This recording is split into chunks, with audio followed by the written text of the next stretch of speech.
must be me. That's how I know it's a hit, because Jay White just produced it.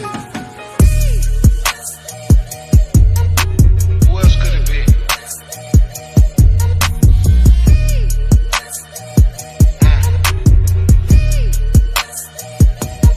Looking at the mirror like it must be me, cause everybody's seeing something that I don't see. I was drinking lean like my name was Pimp C.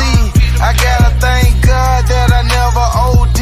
I should've kept it clean and probably just did weed. I thought it was a downer, but it must be speed. Remember my homeboy who had the Jeep Cherokee? Dropped out in elementary, he still can't read. Assigning artists, if they get locked, they blame me. Nigga want me to get the pot, resort to plan B. I thank the Lord Vicky Jean didn't take the plan B. She tried really hard, but she couldn't tame me.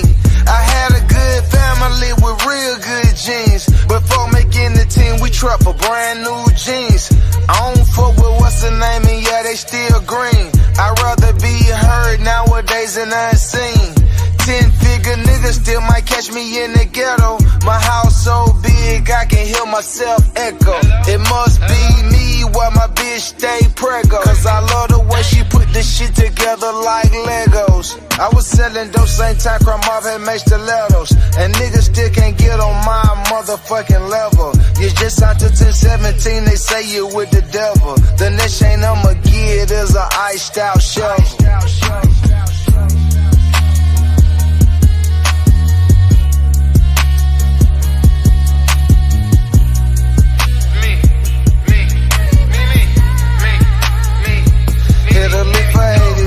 I wish it was 80 keys. In my band, we ugly guitars and we rollin' 80 deep. No one shadier than me, no one get shiestier than me. Heard the old saying, apples, they don't fall far from the tree. Yeah, my left wrist is on freeze. Is it cold or is it me? But you ain't no little Gucci, man, your ass a wanna be.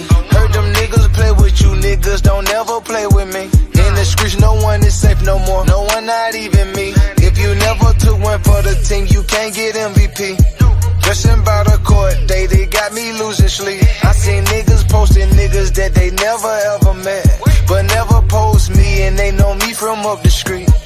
I was selling dope same time Crumb Mob had made stilettos, and niggas still can't get on my motherfucking level. You just signed to 1017, they say you with the devil. The next chain I'ma get is a iced out shovel.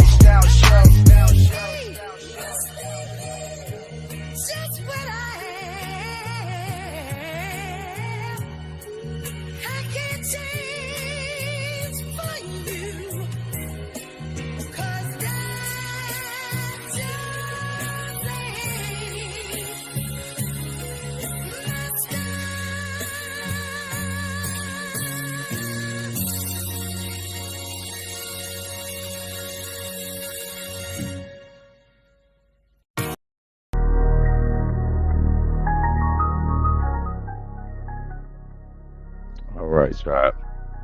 As you can see, we always got some hating ass motherfuckers on this drive. You don't know how that go. But we bite. Let me pivot. Let me show these niggas that I can pivot at any time they won't play with me. I was in the middle of announcements, and the niggas were so disrespectful. So disrespectful. One day, they said, fuck your announcements, nigga. Hey. Let me load up DVD store that I shot with I tried. Hey. Let me load this up real quick. Yeah. For all my DVD store that I shot members and supporters. Where we at with it?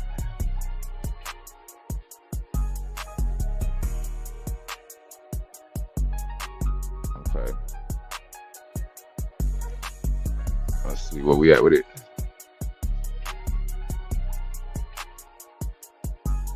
That's how you switch up on these niggas.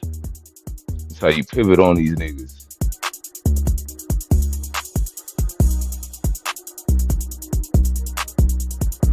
Rise, what up? Mic check. Yeah, mic check 3, 2, 1. Okay, cool. Make sure y'all bang that like button on the way in.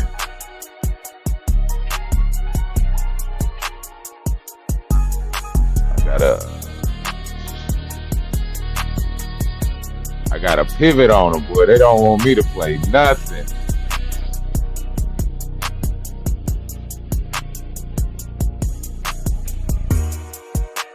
Let's see if I can get it. I'm gonna play this next, and let's see if they'll allow this. We are streaming live on DVDstore.shop. If something happens to the stream, we will be over there.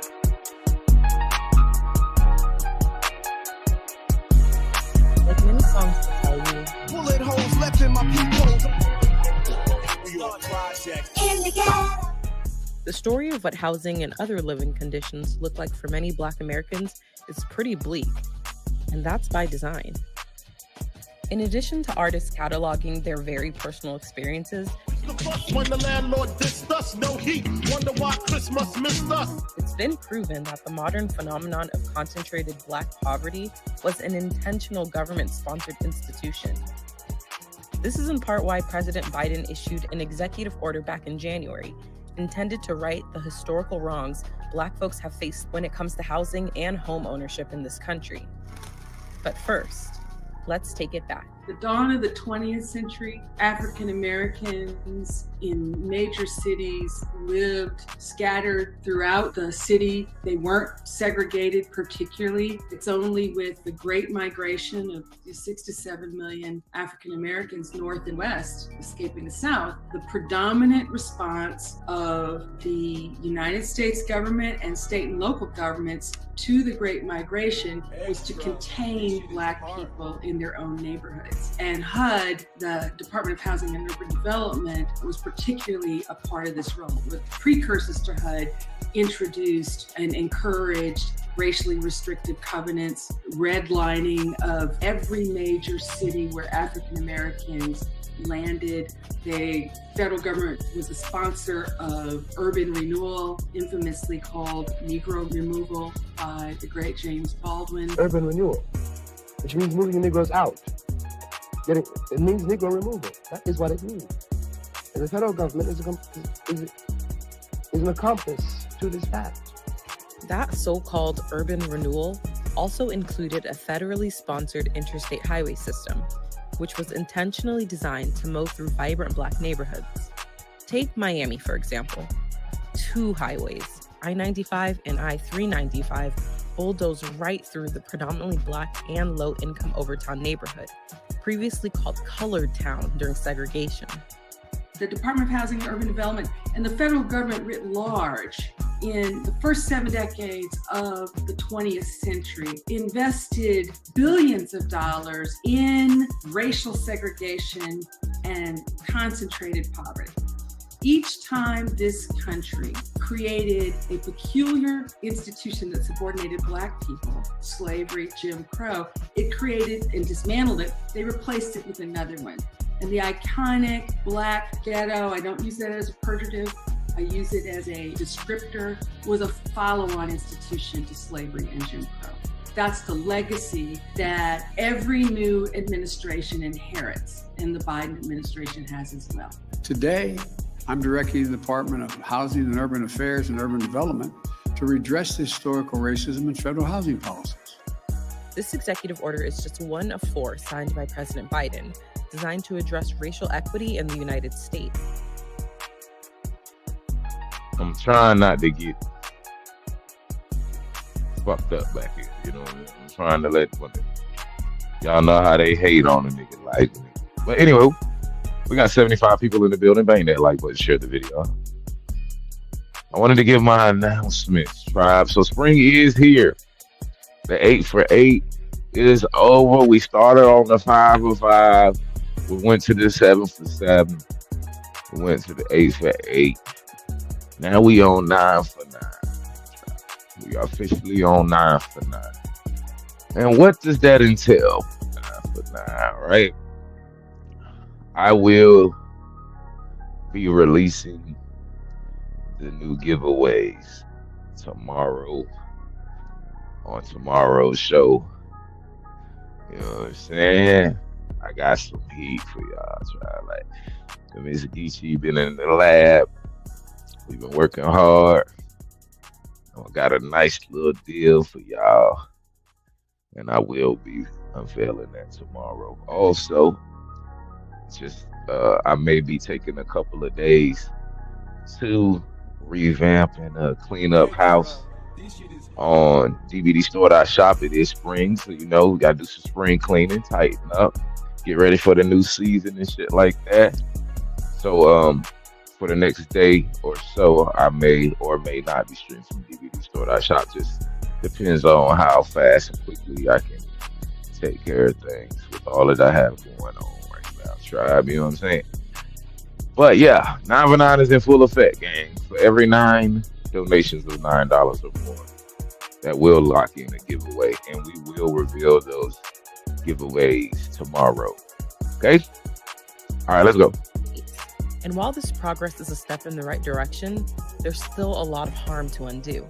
Segregation started coming down after the passage of the Fair Housing Act of 1968, which actually only got passed in the wake of Dr. Martin Luther King's assassination. In 1980, 8 out of 10 Black people would have had to move in order to be evenly integrated within metropolitan areas. Half of Black people who live in metropolitan areas still live in neighborhoods of high segregation. So we've had modest improvement, but segregation persists. And economic segregation has spiked since 1970. The so-called American dream is only working for a relatively small slice of the population that can afford to buy their way into what I call gold standard neighborhoods that have the best of everything.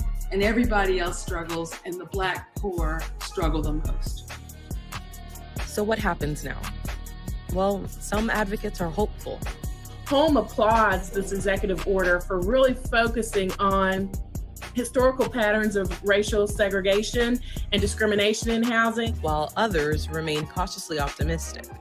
Here's Professor Cashin's suggestion. I don't take credit for this, but I applaud it. There should be an equity analysis. The federal government spends so much money, it should track who's getting it by neighborhood, and it should pursue racial equity in the distribution of resources. There's been a lot of movement at the local level on this. I'll put the example of Baltimore. They did an equity analysis and found that they were spending 4 times as much money in majority white neighborhoods as the majority Black ones.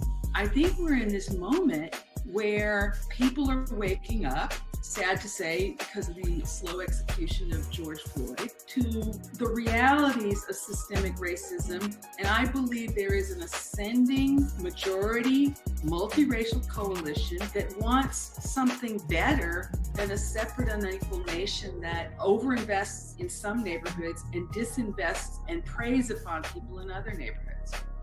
I'm hopeful, but you can never stop working for and organizing for the country you want. See, this is the disingenuous shit for me. It's like, this is what they've been doing. This is their, like this is what you call their country. Like, it's based on stealing niggas shit and goddamn redlining them and like, this is what this shit is on. This nation can't exist without the disenfranchisement of the niggas of the land. Like, that is what colonization is. I don't understand what like that I just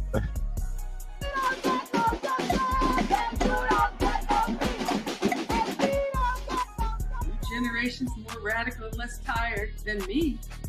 There's always another generation coming.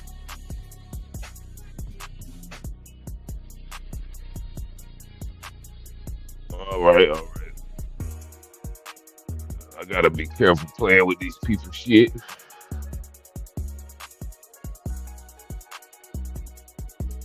They always want to copyright a motherfucker.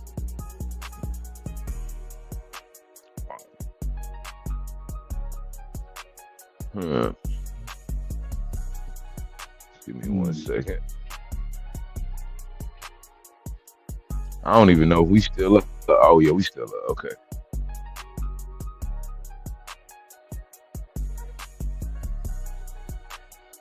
All right, let's pivot.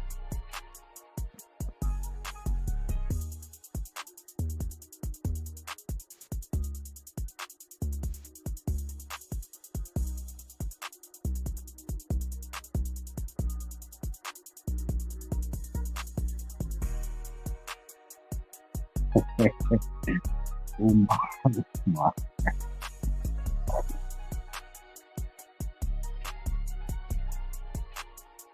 episode 44, we are going to be going back into St. Louis today, as well as other places. We have even more to share about this incredible city, as well as this general location. I want to show you all something that is hidden under a layer of grass. And if we just removed the grass, we all know at this point what we would find. How incredible is it? Let's find out today. And I want to show you all something massive, something that is sitting right in front of our faces and has been our entire lives, and in my opinion, for multiple civilizations, and won't be going anywhere anytime soon. And that is the 227-foot tall St. Louis Basilica, which has a seating capacity of 2,500 people. So let's take the camera and go inside this basilica and dive deep into this mainstream narrative today and expose the lies that have been somehow hidden for so many years. Welcome to episode 45 of My Lunch Break. I hope that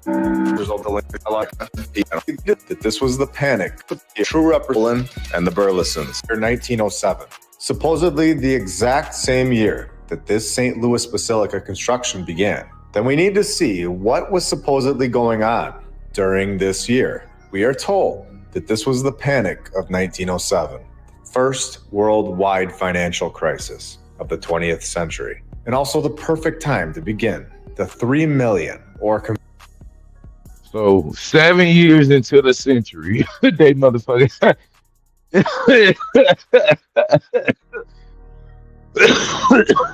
Excuse me. 7 years. They made it a total of 7 years before the shit crashed. Extra. This shit is hard. That's crazy to me. That is crazy to me. Shout out to my sister Kelly Kibo for sending in donation. We'll call that 3 donations she sent in, my good sister. That's our first 3 donations on our 9 for 9. Let me lock that in. But yeah. Must be me. Man, don't make me start spitting on y'all niggas, man. No, I'm not a writer. I'm not a writer. I know every nigga wanted to be a goddamn rapper except me. I always wanted to make beats, produce music, and shit like that. I just didn't give a damn enough to you. I'm glad I didn't know. All this shit coming out on the music industry, I'm glad I did. Thank you. Alright, so this is pissing me off. Alright, I got it. Make sure y'all share this video out. Bang that like button. Shout out to my sister Kibo for sending the donation. We appreciate you. What's up, tribe? We got 78 people in here. Bang that like button. Share the video out. Today is my big brother's birthday today. Shout out to my big brother. You know what I'm saying? My only blood on this earth. We 3 days apart. 10 years and 3 days apart. Shout out to the tribe. I already know he gonna burn the streets up with the Hellcat today. I already know you gonna give him hell today, tribe.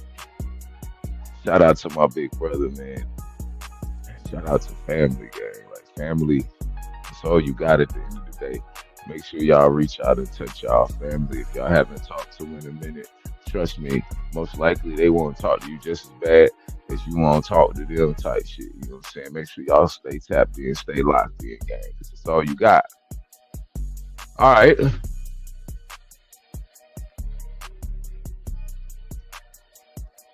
Let's get it.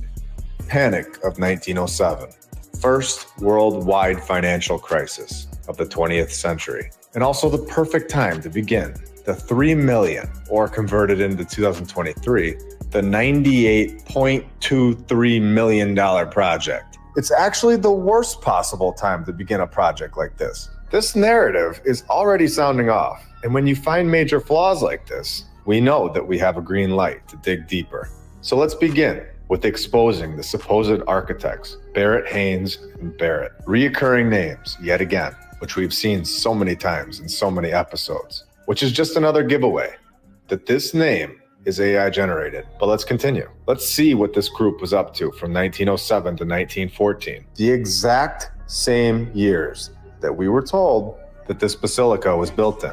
You would think that this incredible basilica, that none of us have ever seen anything close to this be constructed today, or at any point in our lifetimes, you would think that these architects would be fully focused on this specific building, making sure that it went perfect. They wouldn't be off building another building at the exact same time, would they? Well, they started 2 other projects at the exact same time as the St. Louis Basilica, because they were just that incredible. And not only that, during the exact same time period that they were supposedly building this massive structure that we've never seen built in our lifetimes, they were able to direct their attention to 4 other states and 13 other buildings, all during the financial crisis. Starting to sound off a little? Should we keep going? Let's do it. This was constructed, right? It wasn't? It wasn't founded in 1914. So we have another building that is found, and it's right in front of our faces. You do not find your house. You construct your house, and you build your house. If you need to go back and watch episode 35 for a reminder on the legal definition of the word founded, I suggest doing that after this episode. Here on the Basilica's website, we begin to find reoccurring words, and it gets really strange. The probability of this type of verbiage reoccurring in all of these narratives is mathematically impossible. Here we go. This is going to be another proof that the narrative is written and generated by the AI in the exact same sentence. We find a completely made up story to attempt to trick us into thinking that it's a real event and giving it legs to stand on. Here we go. The altar was the gift of Mr. and Mrs. William Cullen McBride, whose daughter, Kathleen, would become the new cathedral's first bride. So in your face. The McBrides get the first bride. Of course they do. Now, remember, there's never any details on the actual construction process because the construction never actually took place in this timeline. They do not explain how many men were used in the construction. This wasn't thousands of years ago. There should also be photographs of the building's construction. The camera was invented in 1816, so there should be something at this point, but there's nothing. I went to Chicago with Sean Hibbler a few weeks ago. He's awesome and also exposing a lot of lies and has been for a long time. We got a lot of cool stuff on film for the new documentary coming out in 2024, Old World Order. I'll put the link to that right in the description below. But we were asking the staff questions about the building's construction. And I'm not going to get too far into this because I don't want to give anything away. But we were basically asking why there was no photographs of the construction of the building that we were looking at. Exactly like we are currently asking about the St. Louis Basilica. And the staff worker was basically saying, why would they waste their time to set up a camera back then when it would take so long to take a photo of the construction? And she was giving the excuse that you couldn't just snap a picture with your phone like you can today. Now, I'm sorry, but when you are spending the equivalent to nearly $100 million on a building, and it only takes 3 to 5 minutes to take a photograph in 1910, someone would have done it somewhere in the world.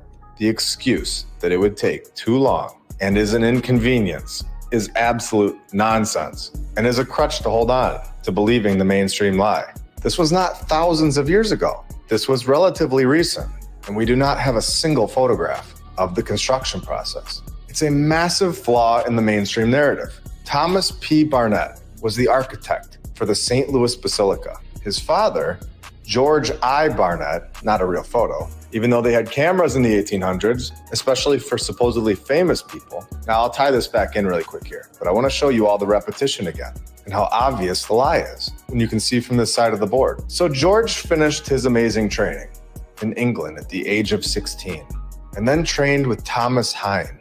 So we have another Thomas. Do we remember that his son is also Thomas? So 2 out of the 3 names are Thomas. And not only do we have this weird fact about George, but we also have this to prove my point that these are all fictional characters, especially anyone doing anything significant before 1850. They don't even know how old he was when he died because they don't give us his actual birthday. Remember, again, this is not 1,000 years ago. They know all about him when he was 16, but no clue when he was born. And these are the people that we are supposed to trust with our history. Now, are you ready to expose this thing and show how this is mathematically impossible? Are you ready to see how this is all scripted? And in my opinion, not real people. Here we go. There are 4 people involved in this story, and we are very deep right now into this. So just bear with me. 4 people. We have the father, George I. Barnett.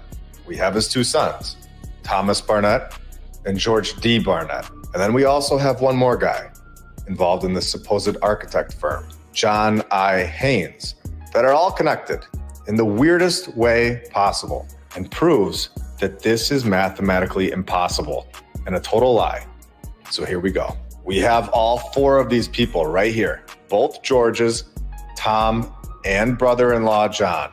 The father, George, was born in 1815 and died in 1898. The odds of him being born on December 29th, 30th, or 31st are 0.008%. So he died at the age of 82, since he most likely did not have his birthday yet in 1898. Now let's take a look at John Heirs, the son-in-law to George. He was born in 1860 and died in 1942. What are the odds that he... We got 86 people in the building. I need y'all to run back and bang that like button. We missing about 35 likes, tribe. We missing 35 likes. I know they was hating, and I know they switched up the game on us and shit, but we here. I need y'all to bang that like button. Share the video out. What the founding fathers founded? Who are the heirs? Real quick. Let's check this out, right? Goes with what we talking about. So we talking about urban renewal. I remember back when I was coming up, the term urban, that's what crackers used to say when they referring to niggas. Like, it's very urban. You know what I mean? Like, it's urban nigga. Like, anywho, so an urban renewal, right, is the process of seizing and demolishing large swaths of private and public property for the purpose of modernizing and improving aging infrastructure. Between 1949 and 1974, the U.S. government underwrote this process through a Department of Housing and Urban Development, right? Or what we know as HUD, grant and loan program. Although the money was federal, renewal plans originated with and were implemented at the local levels. How has that worked out for the fucking federal government when they've done that shit? So in cities nationwide, the consequences of urban renewal included the destruction of historic structures, the displacement of low-income families, and the removal, often closure, of small businesses. So this is what they always want to give you the impression, right? This is what me and my wife was talking about the other day. When the fuck ever has a nigga who own land been poor? Hold on. Hold on, y'all. Y'all didn't hear what I said. So I'm gonna back up. Let me put this bitch in reverse. When have you ever known a landowner to be poor? Can you be poor and own land? Like, is that a thing in this reality? Like, I'm trying to figure this shit out. Naughty, you own land. I'm the poorest nigga y'all know. Goddamn. Yeah, okay. Yeah. So low income, right? Definitely low income. Like, nigga own 400 acres, but he's a migrant. He's a poor migrant farmer type shit. You know what I'm saying? Anywho, so where was I? Oh, So, in cities nationwide, the consequences of urban renewal included the destruction of historic structures, the displacement of low-income families, and the removal, often closure, of small businesses. The local officials and business leaders who promoted renewal regarded the federal program as the best available method for addressing the problems attendant with suburbanization, a process fueled by HUD and the GI Bill mortgages. For many Latinx and low income families and niggas, however, it was a tragedy and an injustice, a loss of home and community. Urban renewal reshaped the geography and demographics of cities, and in the process, exacerbated conflict and promoted resistance. Hmm.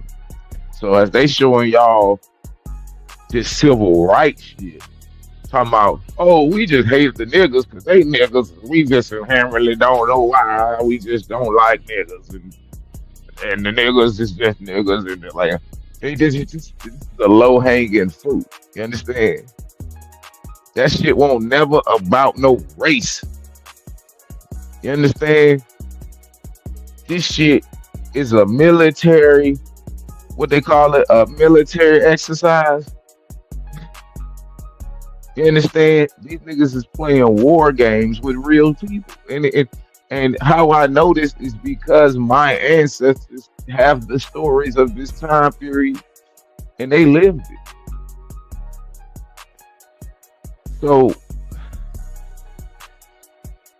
as they showing you like, oh, they spraying them down with hoses. These people keep coming together because they just facing all this racial injustice. They can't walk outside without seeing strange fruit hanging from the poppy trees. That's how it was, right? Or was it about the fact that they was stealing millions of acres of land from niggas? And what you saw was them niggas trying to motherfucking fight and protect their motherfucking land. That's a different narrative, ain't it? That's a different narrative, huh? See, it hits different when those was the free people of the Americas fighting the tyranny of the government. See, then that narrative changes about what, and that it's like we got a different pair of glasses on, looking at the same goddamn shit. Anywho, so although some renewal projects, such as the Stuyvesant Town in New York City, predated the Housing Act of 1949, this law, along with later iterations, effectively expanded the practice to cities across the nation, with the goal of improving the nation's housing stock and reviving its cities. The Federal Urban Renewal Program provided grants and loans to municipalities, underwriting much of the cost of site acquisitions and clearances. Underwriting.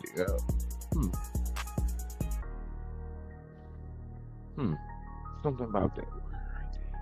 Underwriting. The program was attractive to city leaders both because it provided what appeared to be an answer to the decline in tax revenue and because the federal government defrayed 2/3 of the cost.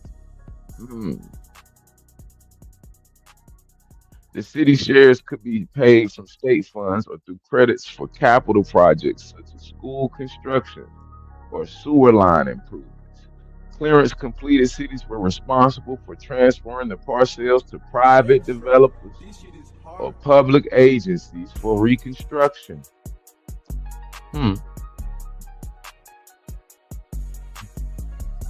Initially, support for federal urban renewal program united business interests, housing reformers, conservative Republicans, and liberal Democrats. Ultimately, however, commercial development proved more attractive than low and middle income housing to most city leaders. These same officials would use urban renewal funds to destroy much of their city stock of affordable housing. So they took your shit, told you they was going to give you more affordable housing, and then put you in the ghetto, and then moved you out of that motherfucker So they could put condos and apartments and motherfucking, yeah, okay. Over the course of the program's life, federal officials approved over $13 billion in grants to more than 1,200 cities, ranging in population size from a few thousand to several million. Although there's no precise count of persons displaced or structures demolished, right? But this is a federal, how is this a federal goddamn initiative that ain't got no qualifier or quantifier? Does it even make sense? It does, though. Again, I keep telling you, you have to go back to the Rural Land Act. It all falls up under the Rural Land Act.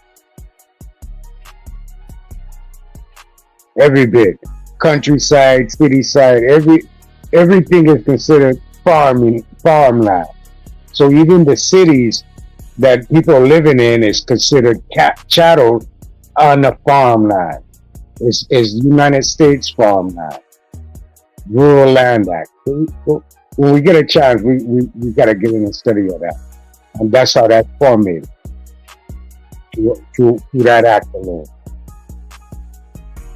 So it says, we do not know that hundreds of thousands of families lost their homes to urban renewal. State and federal highway construction displaced hundreds of thousands more. Damn. Like, what's the population for them just to be displacing all these people like this? By the late 1960s. Oh, go ahead. You want to say something? Yeah, I remember now when they did the territorial survey. They surveyed everything under the United States jurisdiction. Remember now, America is different. America is just the people. The business structure of America is the United States. So from sea to shining sea, we've given our business the authority to operate on the land as representative for America. But when you go and add yourself to the business, you're no longer an American, you are a U.S. citizen. So now you fall up under the policies and codes it have to construct to operate. Makes all the sense to me. It says, by the late 1960s, the federal urban renewal program had become controversial, both for its disruptiveness and for the slow pace of reconstruction. In 1968, for example, the National Commission of Urban Problems found that the application process alone took on average 4 1/3 years to complete. Even worse, of 37,200 acres cleared between 1949 and 1967, only 17,400 had been or were in the process of being redeveloped. In 1974, in the midst of the recession, federal funding for renewal was reduced and folded into the Community Development Block Grant Program.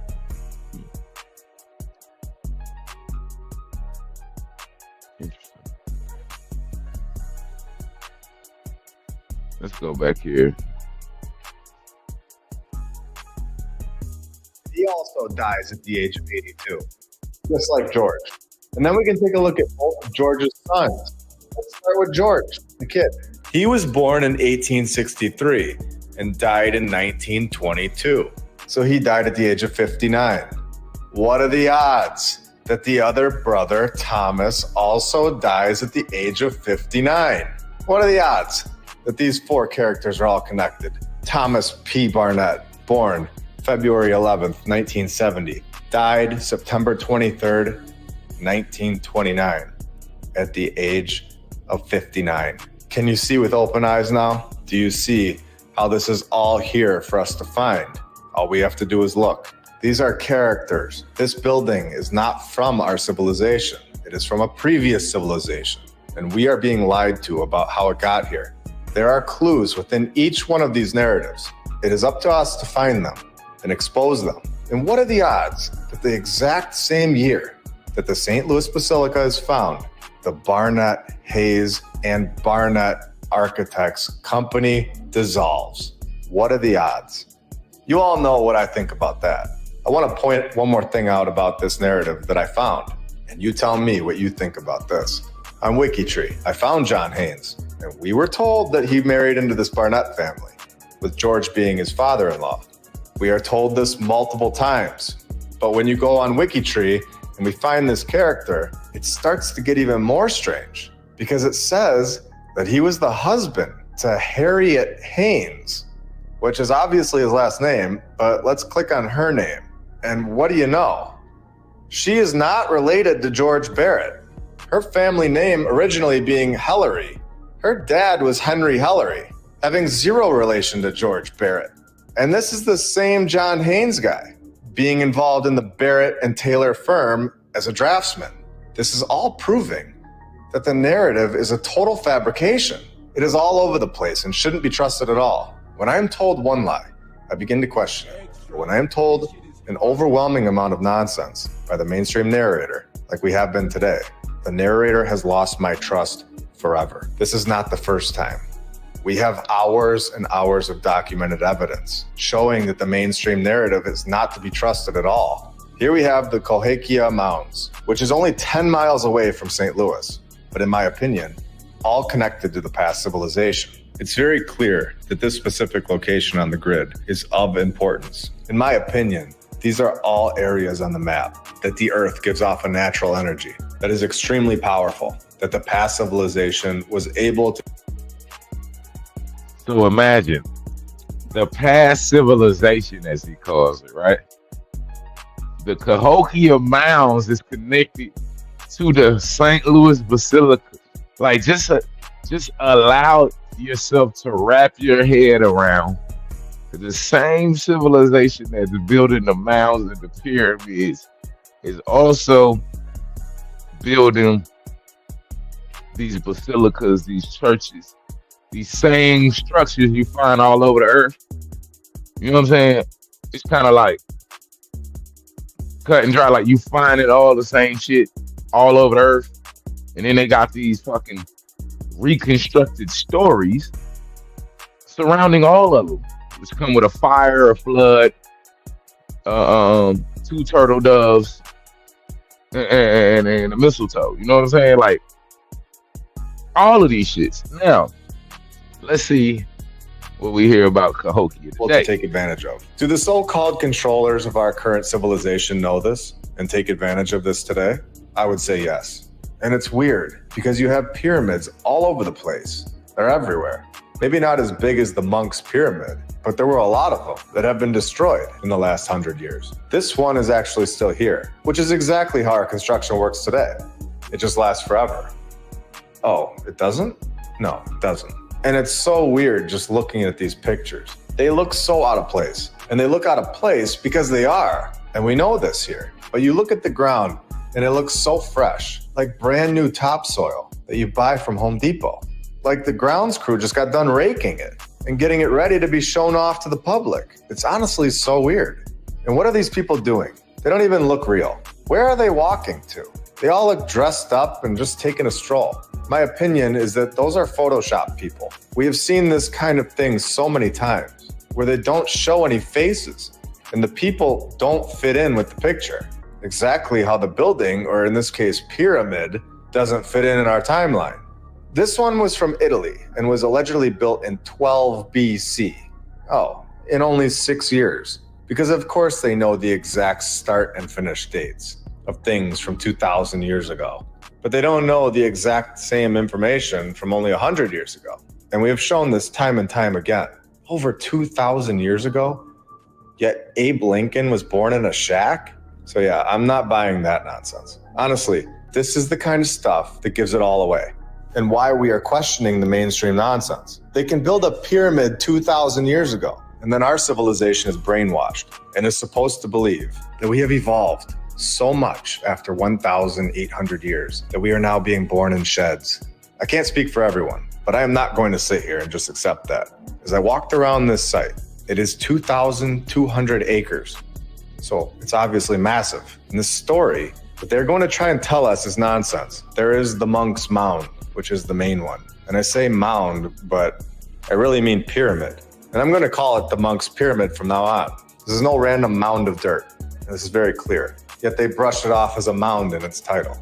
None of these are mounds. They're all pyramids, and they're all connected. Monk's pyramid is 100 feet high, 955 feet long, and 775 feet wide, making it the same size at its base as the Great Pyramid of Giza, right here next to St. Louis. Let's continue on to this paragraph. The perimeter of its base is larger than the pyramid of the sun at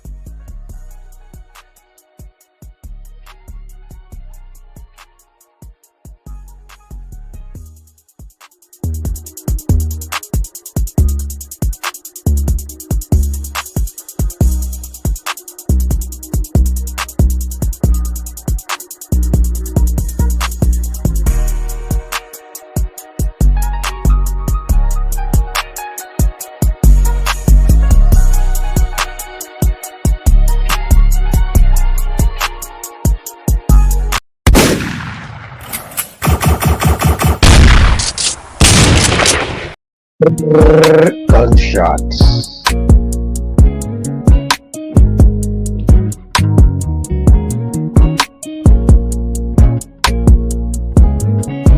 Whoa, you ain't gotta talk about bodies that you never caught. You ain't gotta try to rock Prada, you can buy Lacoste. Tryna follow trends, gonna throw your zen way off. Take a good look in the mirror when you feeling lost. Be yourself, king. Should be yourself. Should be yourself, king. Should be yourself. Should be yourself, king. Should be yourself. And really, the greatest thing that you could be is to be yourself. It's a whole lot of insecurities on display. When he go and spend his whole advance on a diamond chain. When he tricking off on these hoes trying to fill the void. When he steady popping on these ends trying to numb the pain. When he flexing all on the gram, showing off the bands. When he knowing damn well that he got it off a scam. I don't wanna see you do a bid trying to get a lamb. It's a lot of ways to go legit, think about your fam. Cause you ain't gotta lie to kick it. You ain't gotta pop prescription. You ain't gotta load up the stick. You ain't gotta slide on niggas. You ain't gotta spin the block. Cause you ain't really got no ops for real. That's just your ego trying to take over. Really, that's the one that you got to kill. Why everybody wanna be on demon time when your angels gon' ride for real? That feeling of emptiness deep inside is something the money will not fulfill. And we gotta get back alignment with God, cause that's the only way that time will heal. Yeah. Whoa. You ain't gotta talk about bodies that you never caught. You ain't never caught. Whoa. You ain't gotta try to rock Prada, you can buy Lacoste. Tryna follow trends, gonna throw your zen way off. Take a good look in the mirror when you feeling lost. Be yourself, king. Should be yourself. Should be yourself, king. Should be yourself. Should be yourself, king. Should be yourself. And really, the greatest thing that you could be is to be yourself.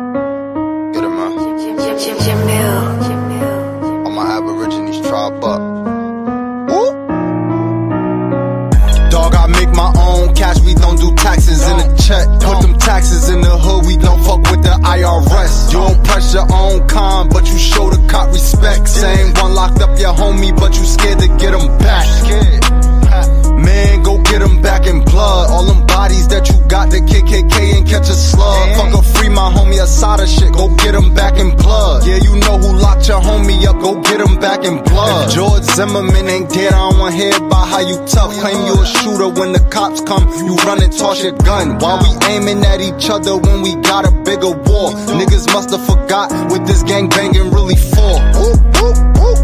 Man, you niggas really lost. If you don't own your own land, stop walking around like you a boss. Rappers giving bread to charity, go do some shit for real. All that gangster shit you talking, get raped when you take a deal. Man, you niggas ain't on shit. You my brother cause we black, I don't care if you blood or crip. If you don't own your own hood, stop talking gang rap execs invest in prisons, then use us to fill them shits. Dog, I make my own cash, we don't do taxes in a check. Put them taxes in the hood, we don't fuck with the IRS. You don't press your own con, but you show the cop respect. Same one locked up your homie, but you scared to get him back. Man, go get him back in blood. All them bodies that you got, the KKK and catch a slug. Fuck a free my homie Asada shit, go get him back in blood. Yeah, you know who locked your homie up, go get him back in blood.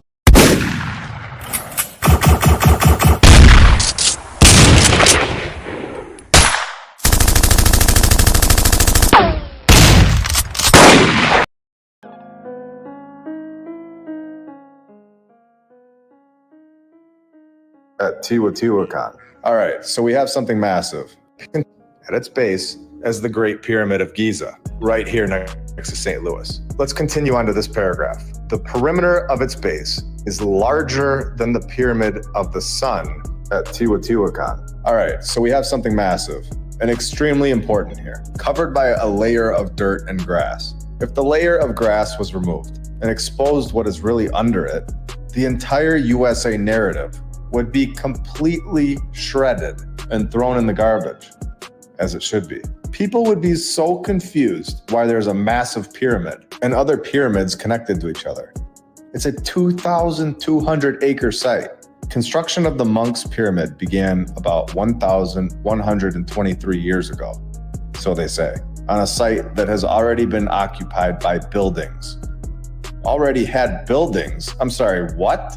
In the year 900, they already had buildings. So at the same time,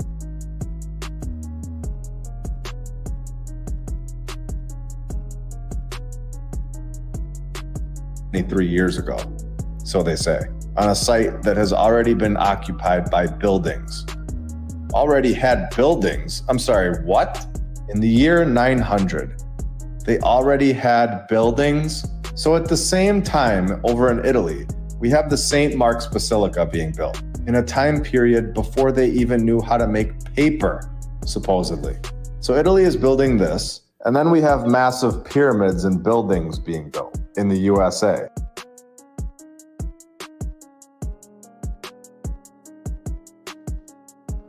Hey.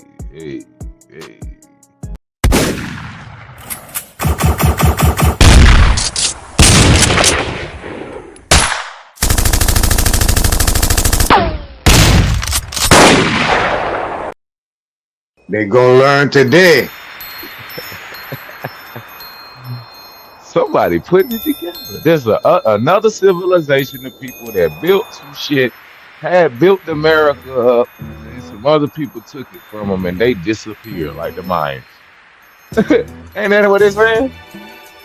They're like, time over in Italy, we have the St. Mark's Basilica being built in a time period before they even knew how to make paper, supposedly. So Italy is building this, and then we have massive... Before they knew how to make paper, they knew how to build megalithic structures that would last for 1,000 years. These niggas was really cavemen like 100 years ago. They was really booga booga. It was booga booging around this motherfucker. they trick niggas, motherfucker, thinking they was civilized and shit. But nothing they've done has been civil, has it? Nope. None of their story, even the story they tell you about it, right? Like, just think about it. Everything is like perverted, opposite. Paper, supposedly. So Italy is building this, and then we have massive pyramids and buildings being built in the USA by the Mississippian culture, which is completely ridiculous. Because if they can build massive pyramids, then they can build a better hut than this to live in.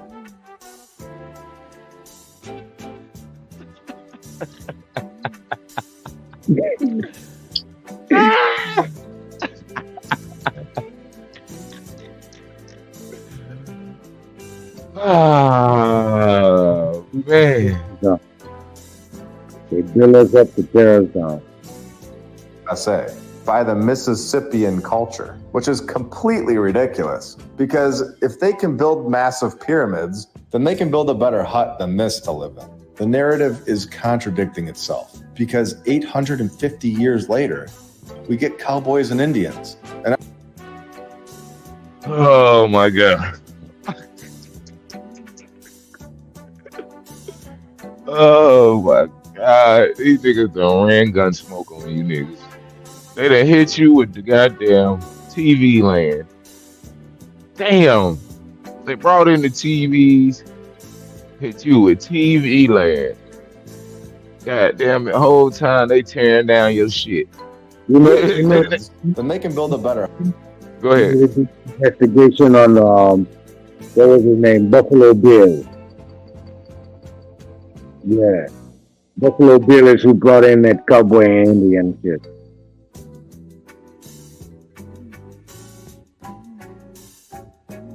But we got a couple of things we need to do there so that people get their shit comes.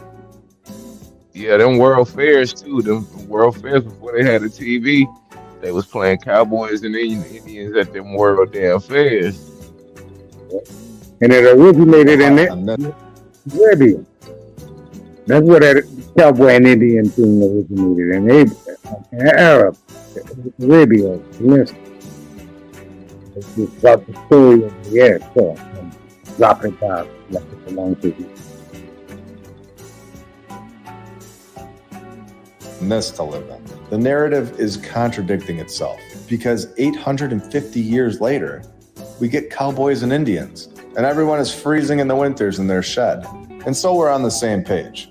The St. Mark's Basilica and these pyramids were built in the year 850 to 900, supposedly.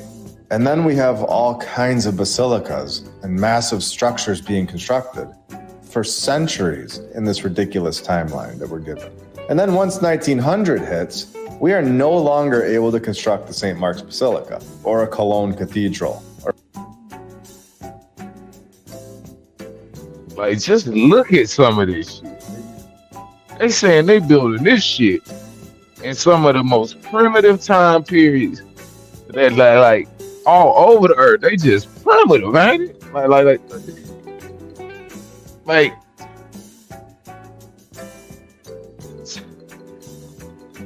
look at this shit. Or a Milan Cathedral. It is very St. Mark's Basilica. Or a Cologne Cathedral. Or a Milan Cathedral. It is very clear that there was a reset, and our timeline is a complete fabrication, in my opinion. Now, if you're on the fence, this should help bring you over. If this was a narrative that you would stand by, blindly accepting, no matter what, I think this is the time to reconsider. Since you would be backing up a mainstream narrative theory that is, by admission, a theory and not at all proven, botanical or a substance from a plant they found that remains from the Monk Pyramid. Yes, it was built much more quickly than previously thought suggests. Perhaps, maybe, on the order of several consecutive decades, but we don't know. It might be providing an alternative view of its construction history. And there we have it. Mainstream narrative cannot explain these structures because they don't fit into the mainstream timeline. A much more logical explanation is that the previous civilization was here, an extremely advanced civilization. Should we blow this narrative away? Should we expose it and show that they are not being truthful with us? Should we show that it's not from 1,000 years ago? Let's do it. Thomas I. Ramey, who bought the site in 1864, of course, as soon as the 1800s hit, like we talked about, this is when they had to figure out the narrative. And this site was not fitting in. They tell us that an era of more responsible ownership began. What a joke. Many artifacts were found at or near the surface. Really? Finding the old world's things and removing them so that we don't see. Very interesting. So there were things here in the 1800s that would have been important for our research. Ramey had a tunnel made, or did he locate one? After everything we have seen, even in the last 5 episodes, do you think this guy made a tunnel, or do you think he found one? And of course, they brush it off and say that the tunnel revealed nothing of historic interest. I'm sorry, but the first time I read that, I laughed out loud. Could this be any more in your face and right on point with what we are talking about? Tunnels, removing things from the site, all once our new civilization's timeline hits. Not in the 1400s or 1600s, no. Right when the mid 1800s hit, this all takes place. Incredible. And if you thought I was crazy, thinking that removing the dirt would expose the past civilization's work, let me show you what I'm talking about and exactly why they keep this thing covered up with grass and dirt. In 1970, they adopted an incredible strategy, one that only a genius would ever think to do, scraping away the topsoil. Unbelievable. They dug down 2 feet, and this quickly revealed various features, including what appeared to be the outline of the temple. 2 feet under the dirt, we have a temple. We have something unbelievable. This is not a mound. This is a pyramid. And I'm sure the architecture is insane.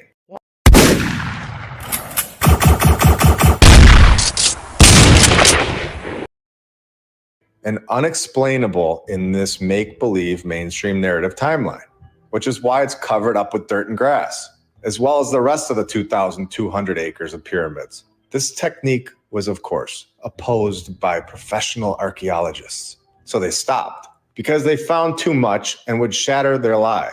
Wow. Now here in the preservation section, they're going to try and explain how it stays in perfect condition for hundreds and hundreds of years. But right when the 1950s hit, all of these random natural catastrophes happen. And of course, accidentally damage the clay layers within. Can you believe it? I don't. And to put a nail in this narrative, once and for all, they say this was a clay structure, but workers discovered a mass of stone deep within the mound. This is a stone structure, not a clay.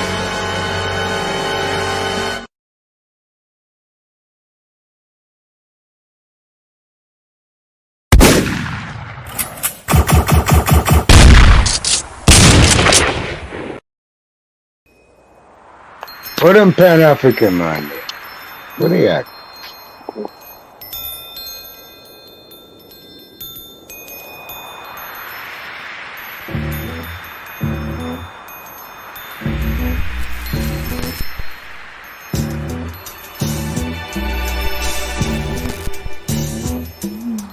Trashman didn't get my trash today.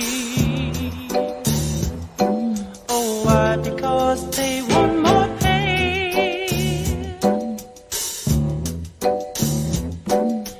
Buses on strike want a raise in fare, so they can help pollute the air. But that's what makes the world go round. The ups and downs of carousel, changing people's hands around. Go underground, young man. People make the world go round.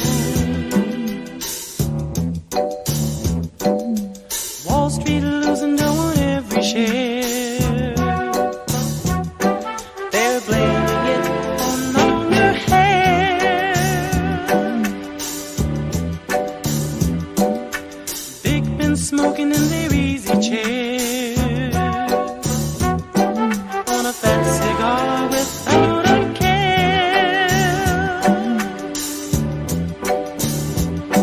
But that's what makes the world go round. The ups and downs of carousel, changing people's hands around. Go underground, young man. People make the world go round.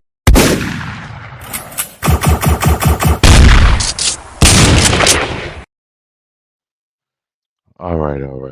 Try. So check this shit out. Nadi, you asked the question. You said, where are the Africans at? The Pan Africans?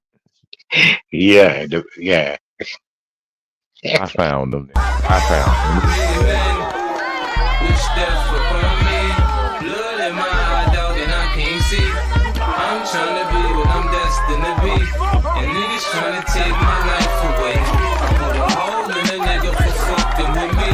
My back on the wall, now you gon' see. Better watch how you talk when you talk about me, cause I'll come and take your life away. Many men, many men wish death on me, Lord. I don't cry no more, don't look to the sky no more. Have mercy on me. These pussy niggas put money on my head. Go on, get your refund, motherfucker. I ain't dead. I'm the diamond in the dirt that ain't been found. I'm the underground king, and I ain't been crowned. When I rhyme, something special happen every time. I'm the greatest, something like Ali in his prime. I walk the block with the bundles, I've been knocking the humble. Swing the ops when I rumble, show your ass with my gun. Gotta tip a nigga, go ahead, lose your head. Turn your back on me, get clapped and lose your legs. I walk around, gun on my waist, chip on my shoulder, till I bust a clip in your face. Post to this beef, ain't no many men, many men wish death on me, Lord. I don't cry no more, don't look to the sky no more. Have mercy on me, have mercy on my soul. Somewhere my heart turned cold. Have mercy. Many men wish death upon me. Blood in my eye, dog, and I can't see.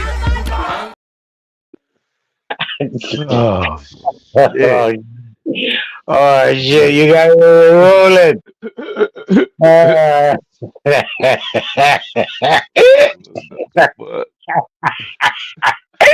When partner kicked the kick, when he kicked the kick pyramid, kick him out of the ring.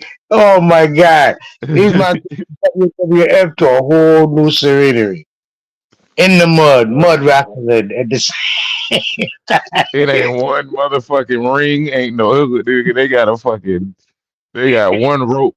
mud eating fight contest, a mud fighting contest, and a WWE. Boy, they got it all in three events in one round. Hey, don't underestimate the African one. I'm trying to figure out, since they didn't have no see, I grew up watching wrestling when it was wrestling before they turned it into wrestling. When it was wrestling, like I know, like I think I know about some wrestling and shit, but like I'm still trying to figure out, Tribe. Like, okay, there's no ring, which means there's no ropes and there's no turnbuckles. But I saw a nigga jump off some shit and frog splash on the nigga. I was like, what? What did they do? Like he did. Is there a nigga on each corner playing a turnbuckle? like, let's, when you want to motherfucking climb up the turnbuckle and do any, air move from the ropes. You know what I'm saying? It's a nigga standing there. He gonna boost you up on his shoulders, and then you just jump off his shoulders and just do what you. Shit. That was crazy. Back to your regularly scheduled programming.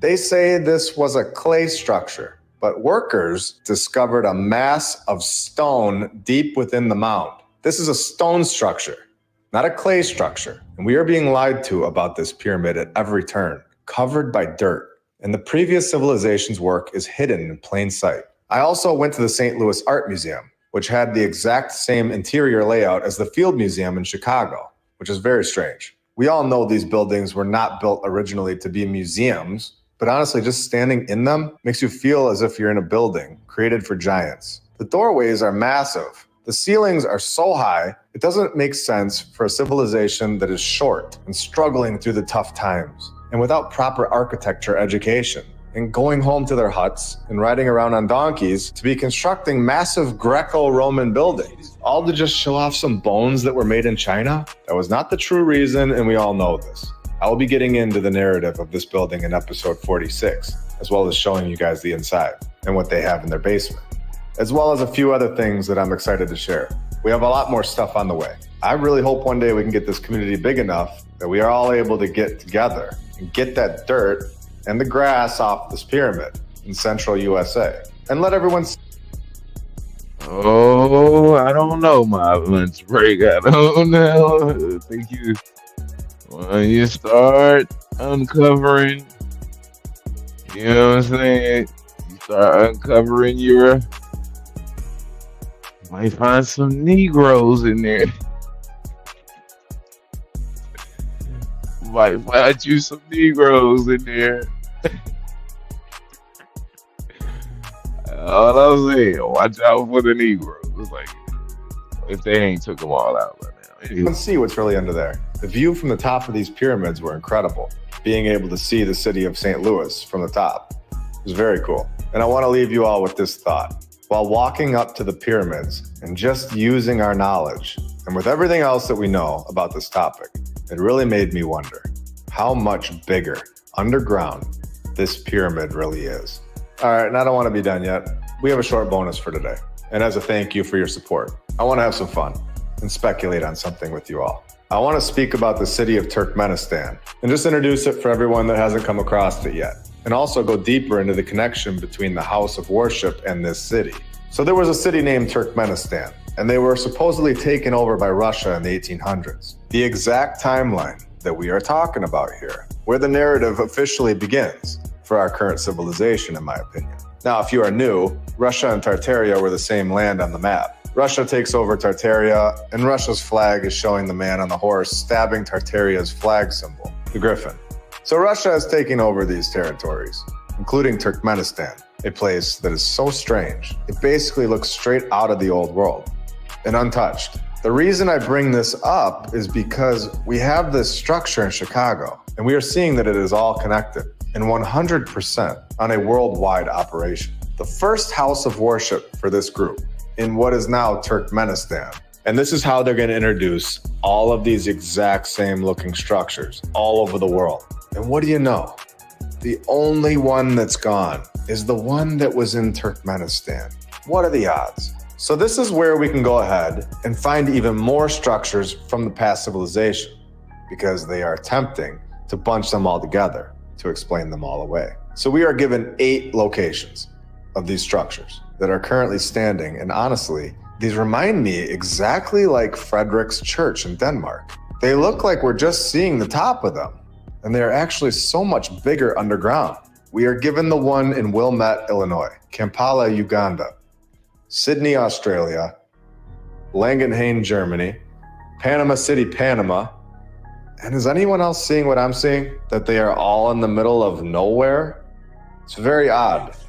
Just like Turkmenistan, where it is literally in the middle of nothing. And in every single picture of this city, there are basically no people. And you have to ask logical questions at this point. Why build massive buildings and structures for nobody? You wouldn't.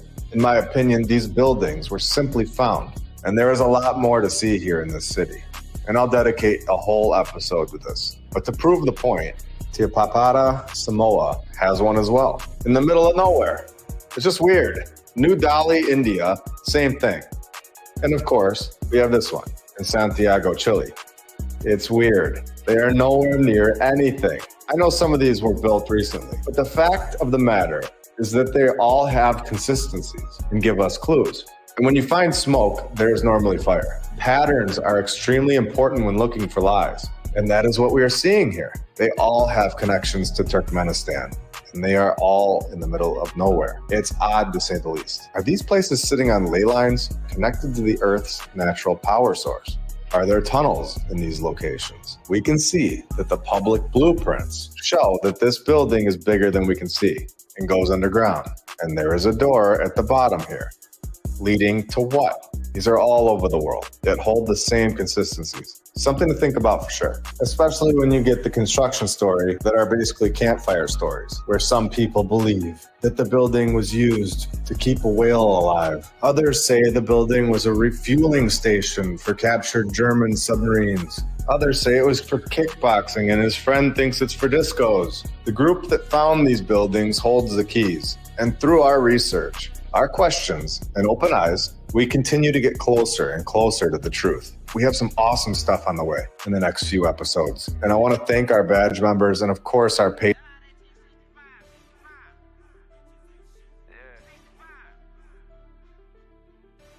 All I'm saying is, nigga, you always got something to say. It's like you don't shut up. excavation on the track. A lot of niggas died 1865. Single Michael fled, highway ain't gon' let it ride. Everybody hot and black was never on your side. They do maps to tell your apps where you sleep at night. They put that white man on. Got you begging them for answers like that white man know. Had you swearing you was African, that's that white man home. Had you proud to be a savage, that's that white man's zone. And I ain't talking shit, this by definition. If being savage was our nature, y'all be non-existent. We done took your ass out when we was in them kitchens. Instead of showing you how to live and how to maintain business. White supremacy fake. Only way that shit real is if you do what they say. We the guards of the gate, so when they say they fear God, now you know what they made. Shoot some, move some, shoot some, move some. Put us in the same room, it gon' go down. Hit a nigga with that boom, he gon' go down. Shoot some, move some, shoot some, move some. Put us in the same room, it gon' go down. Hit a nigga with that boom, he gon' go down. Every day my niggas dying, they don't know the truth. How the hell you close to God, we don't know it's you. Yo, how the hell you supposed to survive, we don't know the shoot. He should've died, you let him slide, cause he look just like you. I try to tell him all skin ain't kin. Everybody ain't your partner, everybody ain't your friend. You like having a PO box but are tired of wasting time and money driving to the post office? Can't be scared to die when we already dead. Either way, your life is stake no matter how you play it. My higher self said we should choose remain godly. My lower want these motherfucking bodies. Infiltrate they circles like a motherfucking Audi. Take them to the south and put them down like OG Bobby. They don't want equality in this club, they want these problems. Killers right beside me, slab full of chicken mockers.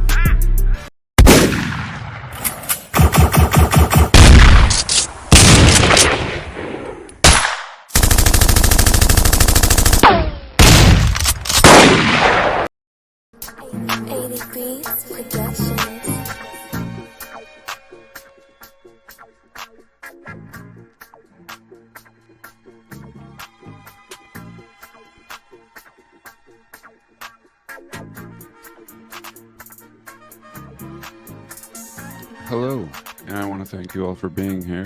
Long live the resistance, and welcome.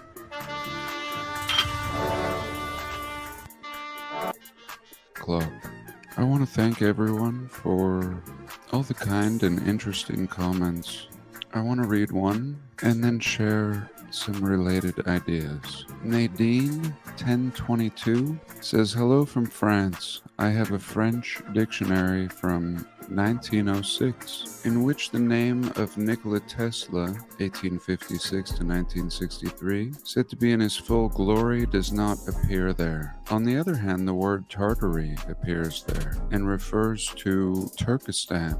Here's the translation of what is written. Turkistan, or Tartary, independent, a region of Asia between Siberia, Afghanistan, the Caspian Sea, 5 to 6 million inhabitants. So this is her dictionary from 1906. 5 to 6 million inhabitants. This region, also called Turan, is today under the domination or sovereignty of Russia. Chinese Turkistan, or Petit Bukhari, Little Bukhari, or Kachgari, province of the Chinese Empire, having around 500,000 inhabitants. But right here, not just a region, but 6 million inhabitants. And I thank you for this. So here on this map, we see Turkistan to the north and east of the Caspian Sea.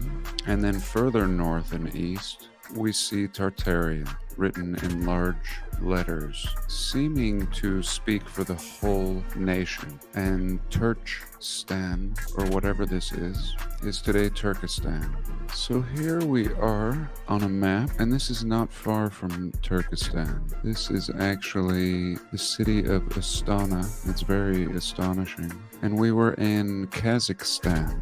I've said it before, I experienced it in my lifetime in in my youth, suddenly all these stands appearing. And I think just as we're not taught about Tartary, we really don't know what's going on in these areas either. And when you look into it, it's very fascinating. It's to say that there is a large footprint of the old world found out here in these regions that are constantly warring, that even the US is involved in, especially here. And I thought we would have a little look. So Turkmenistan, I really don't know what order I should go in today. I mean, I wanted to look at some more maps of Tartaria. Like I said, there's so many. But at the same time, with this comment, I've been led down a rabbit hole. We have an old French dictionary clearly linking Turkmenistan with Tartaria in 1906. It said in the comment that it had about 6 million inhabitants, and here we can see Turkmenistan with a population of 6.5 million. Should I ring the bell? It's the 35th most popular or populated country in Asia, and here's some of the ruins in Turkmenistan. Before we look at the absolutely advanced World's Fair seeming cities in this area, well, these are the ruins. It's called Merv. It was said to be one of the largest cities in the world. Merv is one of the oldest cities in Central Asia and was once the biggest city in the world, or one of them. It was an important stop on the Silk Road, and merely in 1881,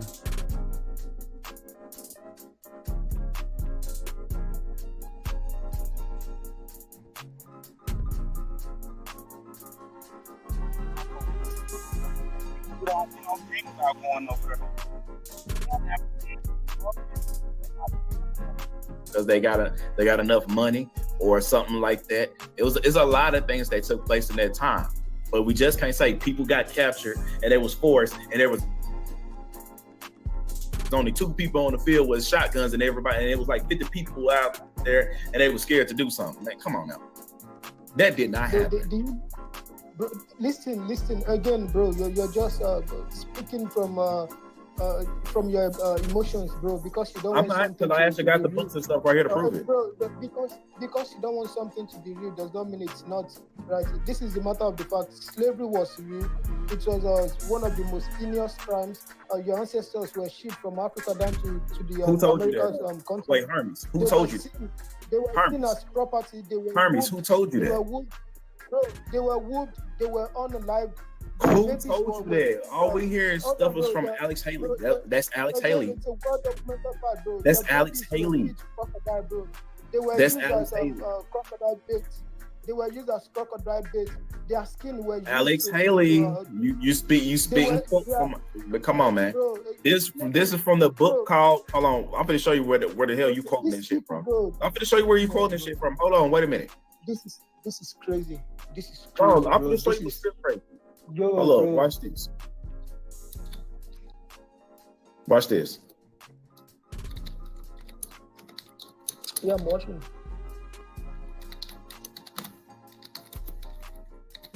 Hold on real quick. Then we're gonna dive into that white servitude book.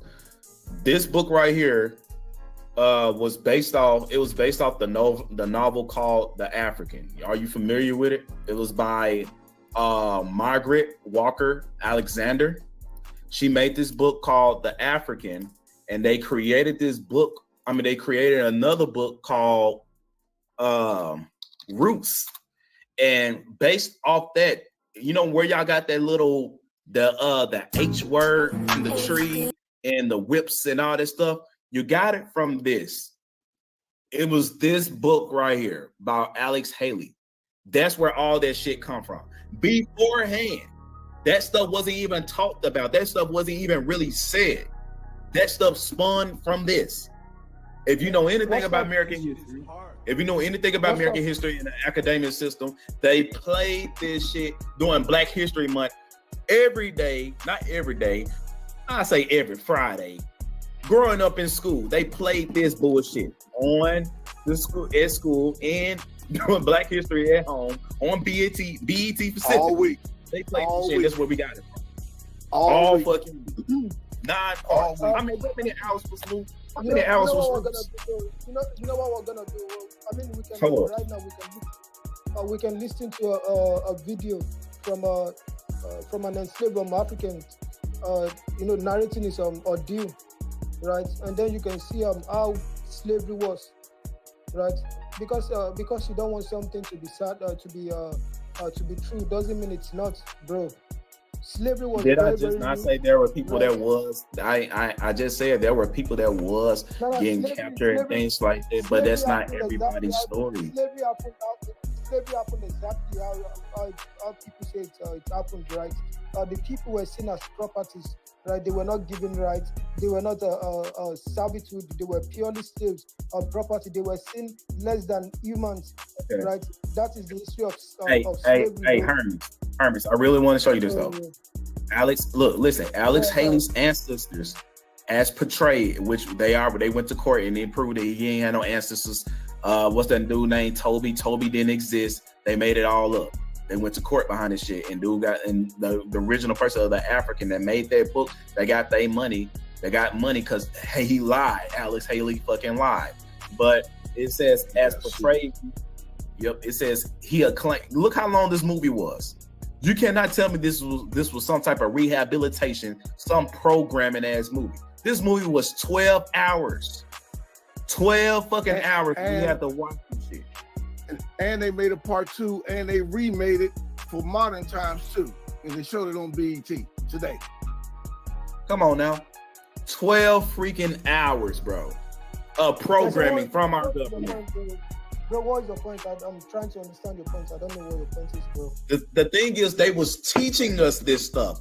This was not passed down. We got rehab. Shout out to Lord Natural, that's cooking his ass. Let's go. I want to call it rehabilitated, so but we got taught this shit. Bro, is this a book or a movie? It's a movie. Go watch it. It's a indoctrinated. What is this movie? Go watch it. Hold on, bro. What is this movie based on? It's based on slavery. The bullshit that you was talking about, like these chains, these whips, all the shit you said, it came from this movie. That's what I'm telling you. When was the root? That's Alex Haley got sued because it was made in somebody else's work. When was the movie written, bro? When was the movie made? 1977. 1977. Okay. It was. How about that? I believe it was. Hold on. Can I speak? How about I play you a video right now from the early 1900s, let's say like 1912, of an enslaved African narrating his ordeal? How about I play you the video right now? You talk about in Africa? Bro, this movie was made in 1977. How about they had the triangle slave trade in Africa. How about I play you a video to do with us. from the early 1900s? Hold on, Hermes. Right quick. So can I ask you a question? Y'all trying to say? Hold on, wait, y'all. Hold on. Bro. What's up, friend? I wanted to say that we actually did do a play. It was called Black America in the late 1800s, and they filmed a stage in Black America in the late 1800s. They did it in Brooklyn, and they said Southern Negroes are traveling up north to reenact their life on the farm, and a lady did she did an article on it, and she explained that it was absurd to her because when she did her research, she seen that it was no shackles, it was no overseer, quote unquote, on the plantation. It was just simply Negroes working together on a farm, and she found it funny because of the programming of the movie that you have right on your background. So it's just funny how that play was reenacted by people that lived during that time. So you trying to say they left out the fact that they was raped and they was chained and all of these things, they forgot to put that in the play, Hermes? I believe that's called antebellum too. What the fuck are you talking about, bro? What are you saying, bro? Are you debunking this book? Is that what you're doing? Because it feels as if you're debunking this book, bro. You just said you sound so mad. No, listen, Hermes. Let me explain, Hermes. In this, listen, Hermes. Listen, in this movie, listen, Hermes. Hermes. Hermes, I'm gonna let you. I swear, I'm gonna let you go, bro. I don't know talk to you nothing. But what I'm saying is, in this movie right here, That's where you got the whips and the chains and all this stuff, what you just said. What she just explained was when they was reenacting in the 18th century about the Negroid life, they didn't have all of that. What she's saying is we wasn't getting done in like that. That's what she's basically saying. But they made this shit up around. I'm saying they made this shit up. We wasn't getting beaten and all that other stuff. We wasn't going through that. The big screen right quick. It's the article. That is one stupid claim to make, bro. That is one stupid ass claim to make. If y'all saying slaves wasn't beaten, man, y'all stupid as fuck. So why hold on, bro? I can slaves. Why was these people reenacting? We don't need a cheerleader on the damn on a panel. We could drop you off, Will. Right. But this is my question. That's why I did a video on this, and I just want to say, if these people really endured all of these things that they alleging, why would they go and reenact that? That's why I said, think back to the most traumatic point of your life. If somebody was to offer you some money and say, hey, can you redo that traumatic experience, would you fucking do it? Like, we got to make all of this stuff make sense. Like, why is they smiling, taking pictures, living their best life? These are Southern Negroes. I'm going to say it again. They was traveling up north for a job. This was the job. There was no TVs back then. So every entertainment was plays. So again, why would they reenact this shit if it was so detrimental and they was going through all of these traumatic things, being raped, being breeded, being beat and all this stuff? Why is they doing it? And then, like I said in the play, those things wasn't put in the play. They didn't put that in the play. So again, are you trying to say these people forgot to put that? It's not okay. So are you asking why they went to work in the plantation and get paid? Is that what you're asking? Like, oh, why did they go back to this? Listen, what I'm saying. I'm saying these people got paid to go reenact their life being a Southern Negro. That's what I'm trying to tell you, heard me? So if I was so-called raped and breeded, why would I go on play to reenact that? If that's something that really happened to me, right? Just so like with the Buffalo Bill, right? Yes no, why would Sitting Bull be taking a picture with Pawnee Bill if they were supposed to be at war? If they was the Indians that was at war with the American government, it don't make sense. Mm-hmm. Come on, Hermes. Just stop going against your belief, bro. Just think about it. Hold on, bro. I mean, case closed. Hold on, because I'm trying to look at the what you're saying. Oh, you trying to look at that source? What you got? I'm trying to look at the source. Black American 18. You could take yeah, well, can... Okay. While we waiting on Hermes, what's up, Keisha?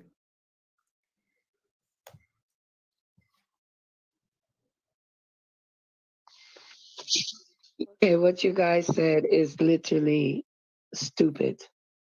Roots, the movie Roots. We don't need a cheerleader on here. Go ahead, Hermes. What? Come on now, y'all don't like listening to. No.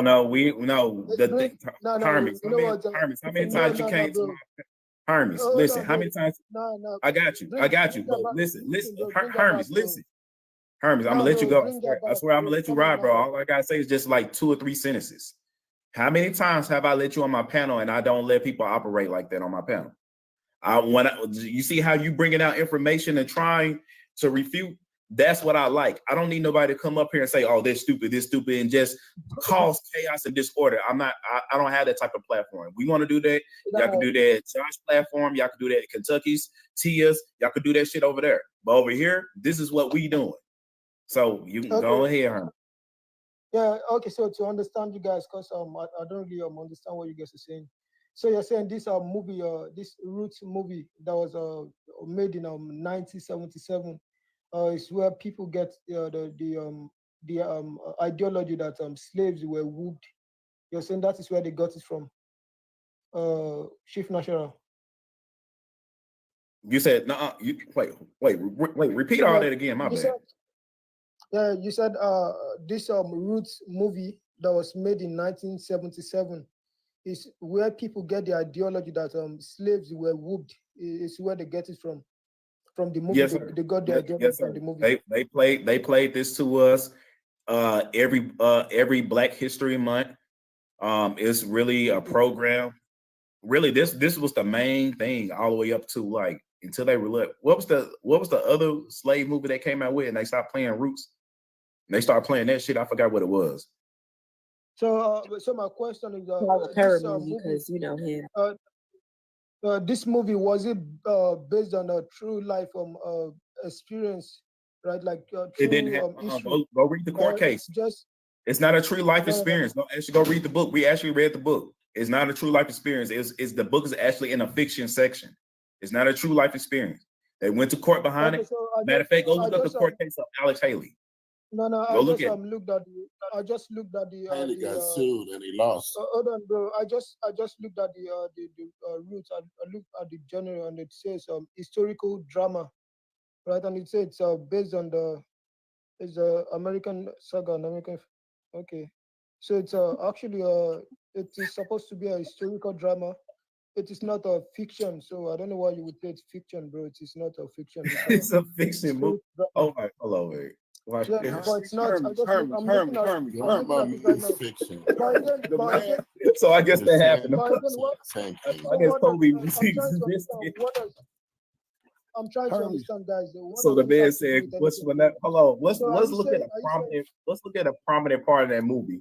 What's my name? What's my name? What's my name? No, what's your name? Look, hey Hermes, listen. I want you to understand that Alex Haley lied to all the Black people in America, okay, and told everybody that his family was brought over here, and they cut off his great great grandfather's foot, okay, and they raped his other, the descendants of Kunta Kinte, all for us to find out in the 90s that he plagiarized this book. He lied to everybody. Alex Haley was so popular in the 80s, especially if you're around my age, everybody knows how Alex Haley was this prominent author. He got sued and he lost because they found out that he lied about the whole thing and he took that story from somebody else. It's public record. It's public record. Hey, I remember that. Let's see if this is real, right? Let's see if he said this is a real movie that took place. Okay, let's look at it. My favorite part.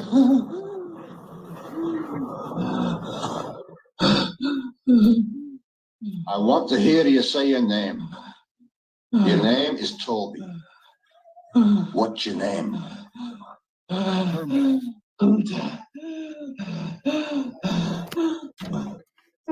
Look, he finna smile. Watch. That man gonna be smiling. Bro, this is a movie. Hold on, wait, Hermes. Hold on, wait. What's your name? Say it. Toby. Who are you? Say your name.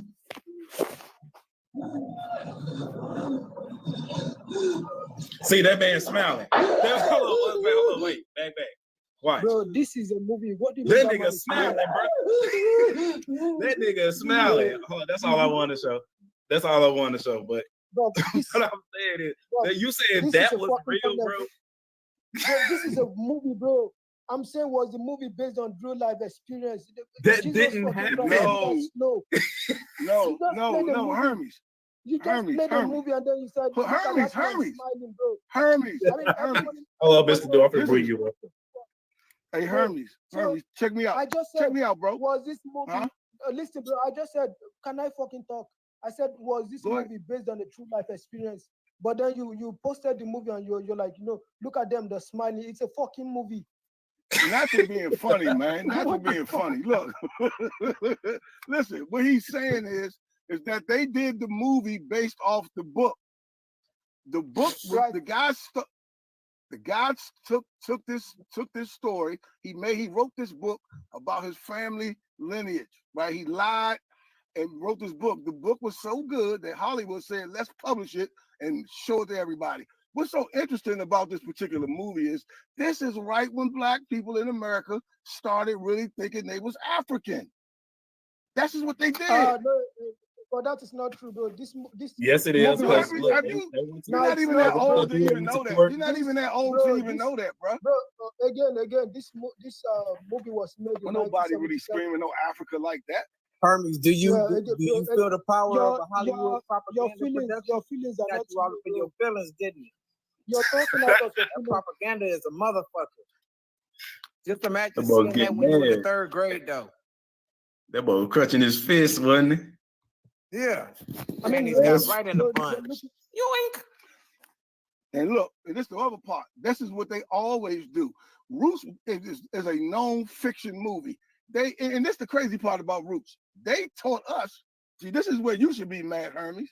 They taught us that we were just some niggas running around and primitive in the jungle. Like, you know what I'm saying? That's what used to kill us. Like they never show civilization of African people. So what exactly is your point? I'm trying to understand your point. Are you the saying point I'm making is that how they depicted, they also depicted Africa. That's my point. Are you guys gonna let me speak, bro? Mo, are you gonna let me speak? All right, go ahead, It man. doesn't make sense that you're putting up a movie that was made in 1977. Okay. And you're saying, oh, this is where they got the old slavery ideology. This is where they got it from, right? But then we know that this old slavery thing. Again, can you fucking shut up? Let me talk. Jesus Christ, bro. Again, we've seen a lot of book that was written in the 1700s, 1600s, right? Like the book from Ibn Said of Fulani slaves that was brought to the Americas, right? But we see a live writing, right? It described his ordeal, right? Described his life, how he was treated during the slave trade. We saw the book, right? And also we see books from Olaudah Equinos that was written in the 1700s, right? We've seen it, and then we've seen the term African American used in this late 1700s. So it doesn't really make sense to pull up a movie that was made in 1977 and say, yo, look, this is where they got the old slavery ideology from, when the ideology has existed for hundreds of years. That's not what I'm saying. That's not what I'm saying. No, what we're saying is that this was a major part. Look, I understand what you're saying, right? You got they had stuff from back then, but they really made it a push in the 70s. They really made it a push. It was a movement where, you know what I'm saying, that they really pushed this slave. But it's not, bro. The movie is based on a true life of experience, right? It is not. It is not. It is not. Do you guys even know what movie means? Do you guys know what movie means? Do you know what movie means, bro? You know, no, what I'm telling you is that he did not. Am I not making sense? Mo boy, the movie was made from a real life experience, right? It was made to tell a story of what happened during the transatlantic slave trade, right? So I don't really understand why he keeps saying. The movie was written off of a fictional book called Roots that you could find in the library. How many times do we have to explain that to you? Yeah, dog. You keep talking about somebody's childhood story. He lied. The movie was written off of a fictional book. Hey, y'all. I'm gonna have to go ahead and cut it. Hey, the dragon. Not the dragon. The only reason I brought that out was just to counter the statement that you said that people are getting unalive, eighth word, and all that stuff. And I was just telling you that was programmed by the United States government through the movie Roots. Before that, we in our history books, and they was showing us at school, he ain't say none of this shit. I'm just being real with you, but they put it in the Hollywood movies. But what does this book have to do with anything? This is the question I'm asking, bro. Okay, this book, I was telling you that how slavery. It doesn't. All right, let me go ahead and bring this out there. This right here is called White Servitude in the Colonial in Virginia. It says a study of the system of servitude labor in American colonies by James Curtis Ball, some shit like that. But I'm gonna go on to page 23 right here. It says, again, this is talking about white servitude And it says, when Lord Delaware came in 1610 with fresh supplies, he thoroughly organized the colony as a labor force under commanders and overseers. Who was that colony that was forced under commanders and overseers? And it says, Dale afterwards applied a rigorous military system adapted to low countries and enforced it with great severity and carrying out his plans for establishing new plantations. You're going to find out who was on those new plantations. Hermes disappeared. But it says the colonists were marched to their daily work in squads and companies under officers, and the severest penalties were prescribed for a breach of discipline or neglect of duty. And it says the persistent neglect of labor was to punish by galley. What are those? Ain't that the thing you was talking about?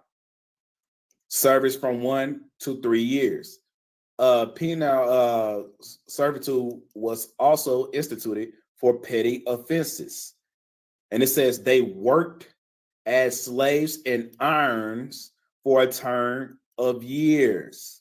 And it says the planters affirmed that there were continually whoopings and extraordinary punishments, such as the H word, we're not going to say that. The S word, we're not going to say that, but you can read it clearly. And breaking of the wheel. You know what breaking of the wheel is? The buck. And even the alive. You know what I'm saying?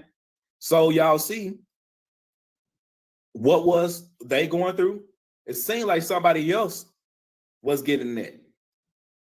It seemed like somebody else was getting that. And especially if you know who the slavers was, the ones who was running those ships and who was king during that time, you would know that there was melanated people doing this to these people. But if you actually know who these people were, they were just criminals. That's all they was. They was criminals. And they got exiled out of Europe. They were called the what they call them? The what was their name? I forgot the name of them. The undesirables. They called them the undesirables. That's how most European Caucasoid people got here. They was not slave masters. It was the other way around. They gave their story to basically you. And that's on my research. That's what I've been looking into. Now, all y'all slave books that y'all love reading about black people, that's modern. What I'm reading is during the time when the shit actually took place, during the era of when this shit actually happened. They was writing books when the shit was happening at the same time. So they actually wrote down what they was seeing. Y'all reading books way in the year 2000 or 1990 and 1980 talking about slavery. That's the difference between me and you when we talk about slavery. But this ain't even about that. This ain't even about that. Even that book, White Cargo, is a good book too. Oh yeah, we got that. We got that too. We got that too. Mr. Lewis, what's up? Are you trying to show something? Yeah, this is for Hermes, man. You keep trying to false flag that the African American pamphlet or whatever. But if you go to this book right here, Black Slave Owners, it speaks about how they sent out multiple pamphlets. It wasn't just that one. It was multiple pamphlets that they were sending out around that time as propaganda to get the slaveholders to give up their slaves, right? That was a whole propaganda that they was trying to show the most treacherous so-called part of slavery so that people would then so-called turn their hearts to not wanting to own slaves anymore. So all that was propaganda driven. The whole African American thing, that's all just propaganda. And if you look at it, talking about if you go to the newspapers, all those newspapers are run by Democratic publications during the 1800s. So you know who they are, you know who they representing, right? That's the only time you see African American. You only see them in the Democratic publication newspapers. You don't see them in the Republican newspapers. You don't see it with the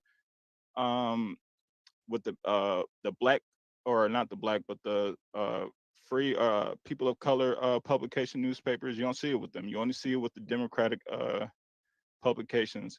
And like I said, in this book right here, it speaks about those pamphlets that they were sending out. Those are all propaganda pieces. Facts. I read that book too. And I'm fully aware of that one as well. Hey, let me say this. I kind of think that, and I be on these lives, be listening and be learning like a mud too. And CEO, you know, you one of the coldest. I ain't gonna lie. I be on these things, listening to them, and like I always say, I think they know already. This is like the second to the last defense of them trying to make us see something that we already know. We see now, and that after this right here, because this African, Pan-African, whatever, is not gonna work. It's not gonna work. Your crops come from over here. Your animals come from over here. I think that them they brothers, you know, they white folk, and I'll say that because that's who they working with. I think this is like, well, let's try this right here, and if this don't work, we're gonna try something else. And I think that this is the second to the last move they're gonna try to try. They never win, but I think it's fit to come something next where they try to, you know, scurry us, divide us, whatever. Them people over there know where they come from, and they know exactly where they come from. And I think that this is the last move they got. I think the move after this one right here gonna be that Tulsa shit and that other shit. I honestly do, bro. Just saying. Well, I'll say this. I think I really like the fact that he really is, you know, he's just so uninformed and it's wild because, you know, when you got somebody that's coming at you with shit that what y'all want, man? I can't see what you trying to prove down there. Oh, I'm just like Keisha. Y'all full of shit. Okay, what's the thing that's full of shit? Yeah, y'all. The fact y'all sit up on here playing with y'all ancestors, playing with slavery, it ain't gonna do nothing but come back on y'all. Okay, it was being played with here. So your stance is that slavery never happened? No, nobody never said that up here. Slavery never happened in America. Nobody never said that up They here. never went and got African slave. Well, wait. How can you come over here and say a statement that nobody didn't say on this platform? Let's talk about your Nigerian blood, though. How your Nigerian blood get there? Nobody never said that up here. How your Nigerian blood get there? You say what? What was your percentage of Nigerian blood? Oh yeah, y'all meet up. But what was your percentage of Nigerian blood, cuz? What is my percentage of Nigerian blood? And how to get there, yeah. Shoot, 500%. Yeah, 500%. Don't have blood. Yeah, I got 500% Nigerian blood. 500% Nigerian blood. I mean, I got the dirt and all that shit. So how to get there? Nigerian. If you was always, I guess it got here. I guess it's Pangea split it and shit. How did Nigerian blood get inside you? It wasn't the Nigerian dirt got in my body. I don't know how, but I mean somehow it was majority Nigerian blood. Thing as they got your ass from Africa. They got your ass. And matter of fact, you African in your face. Ain't nobody even talking to you. That's it, though. You can sit When your you say Nigerian Zulu blood, ass down. Africa don't have the only thing you're doing is making yourself look of Africa have no blood type. So if you're saying Nigerian blood, you got issues. Blood from West Africa. Old blood is from America. That's from America, dude. That's American Cavalier. Hey, it's look, American. How did that Nigerian blood get there? What's Nigerian blood? Your African ancestors' blood. How did it get There's there? no such thing as no Nigerian blood. So if you was always in America, how are you Nigerian? My sister. Where they come from in Africa with the old blood type. If you was always in from America, hey, Nigel, y'all, I can't hear y'all. If you was always in America, but please, Nigerian blood let's show these slavery. All right, tribe. I gotta get the hell up out of here and take care of some shit. I hope y'all enjoyed today's stream. I'm getting the hell up out of here. I'll see y'all tomorrow, same time, same place. Remember, I'm in Vail. Ancestors willing, I'm in Vail. Our next giveaways tomorrow, so y'all be on the lookout. Also, if you are a subscriber, be on the lookout for a sneak peek. We might see if we can get y'all opinions on what y'all think. So shout out to all our subscribers to dvdstore.shop. If you consider supporting the brand or the platform, consider becoming a subscriber to dvdstore.shop. I'm out of here. I may or may not be able to get to TikTok today. I don't know. I'm still in jail on one. So if I am, most likely it'll be appearance. So y'all just be on the lookout for that. I will catch y'all tomorrow, same time, same place. Until next time, tribe. Peace.